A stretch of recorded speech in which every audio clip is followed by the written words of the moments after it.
I end up, just trying to pull that person aside. And I said, you know, I think I literally said something to the effect of, I know things are not going great. Like, what can I do to improve? How can I improve moving forward? And the person said to me, I don't know I don't know how to help you.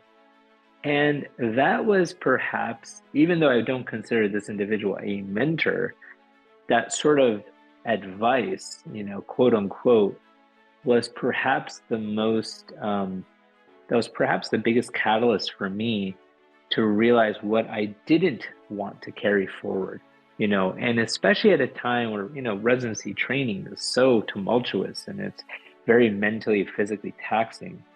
That's really a time that it could have gone one of two ways. I could have become very calloused as a result, or I could have become sort of inspired, by this to say, hey, I'm going to try to do better.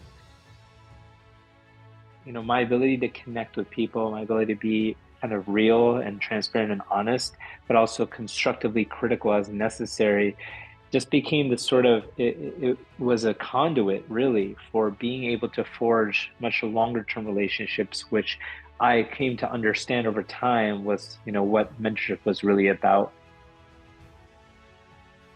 Feedback, when given, if it's not, I mean, it's one thing to be critical, that's okay. It's another thing to be constructive, right?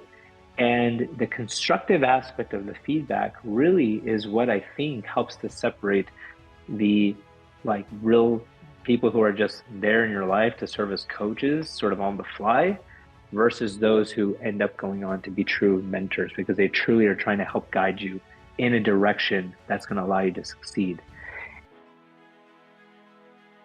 Just because you have a plan doesn't always mean that the plan goes accordingly. And you've got to think outside the box. What else can I do? What else is available? How else can I, quote unquote, MacGyver this, right? And so when I see stuff like this or read stuff like this, I think it forces you to not just obviously take a minute in life, but to say, hey, what else can I do? How can I take the most random concept and how does it apply to my day to day?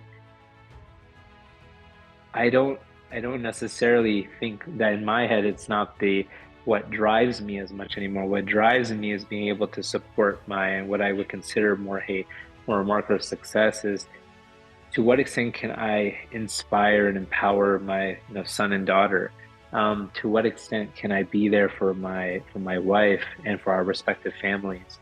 And that to me has really been the major shift where ultimately, and people ask me all the time, how do I sort of find the ability or equilibrium amongst everything going on? And I say, well, if family is number one, then everything else follows suit.